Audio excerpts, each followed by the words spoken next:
Well, Tom, show me the money is exactly what state auditors are saying to thousands of Wisconsinites who haven't paid their taxes. The delinquent taxes owed to the state are in the hundreds of millions of dollars, and that debt could have you paying more. Fox 11 is on special assignment tonight. Mark Leland tracks down who isn't paying up and questions whether the state is doing enough to collect. Former Packer Cledius Hunt and one-time NBA players Anthony Mason and Latrell Sprewell were once big stars earning big money. Today, they are among the 20,000 or so delinquent taxpayers who collectively owe Wisconsin more than $800 million. Within that amount of money, there's definitely scumbags. There's definitely people that are just trying to shaft the state of Wisconsin. State Representative Dale Kuyenga sits on the legislature's Joint Finance Committee, which keeps an eye on the state's revenue. He is as troubled with the amount of delinquent taxes owed to the state as those working to collect the money. We certainly work hard at making sure that taxpayers pay the amount they owe. Wisconsin's Secretary of Revenue is Richard Chandler. He says his office undertakes a variety of collection techniques to get the money that is owed to the state. In fiscal year 2011, garnishing wages of those who owe brought in more than $28 million. Financial searches of individuals' records uncovered another $35 million. And since 2006, the Department of Revenue has been posting the names of delinquent taxpayers online as a sort of shame list.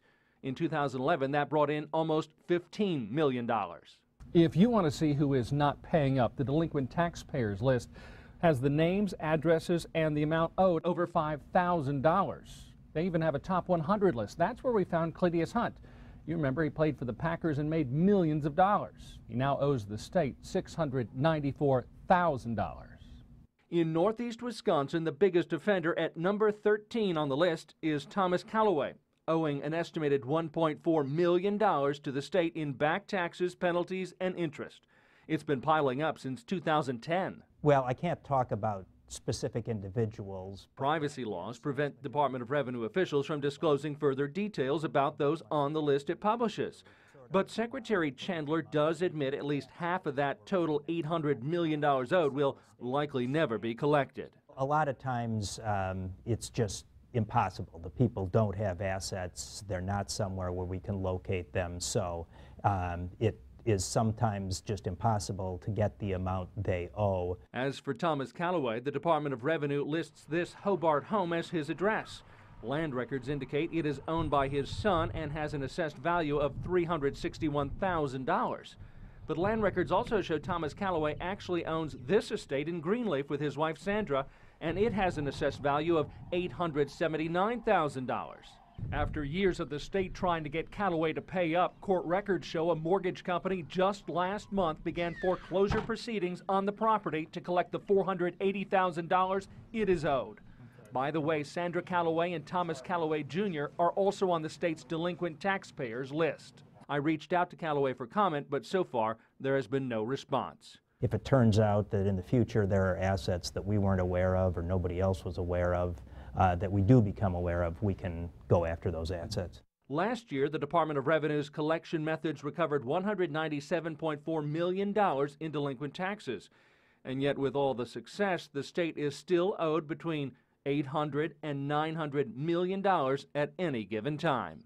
The president of the Wisconsin Taxpayers Alliance, Todd Berry, is keenly interested in the handling of taxpayer money. Do you think the Department of Revenue is doing enough to collect what is owed? When you see the delinquency levels, rising in the past decade by hundreds of millions of dollars, while you're cutting enforcement staff, it does suggest that to some degree you're shooting yourself in the foot.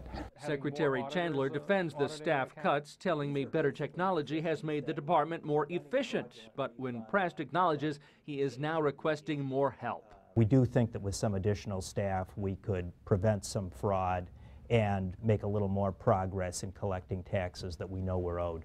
Berry points out when taxes go uncollected, that causes a budget shortage requiring other taxpayers to eventually pay more. What we, of course, saw in the 2009 state budget is there was well over $1 billion annualized of tax increases. And so some of that was needed because we weren't bringing in the taxes that were already owed. Out of the top 5 delinquent taxpayers, together they owe more than $20 million, and 3 are out of state and more difficult to force payment.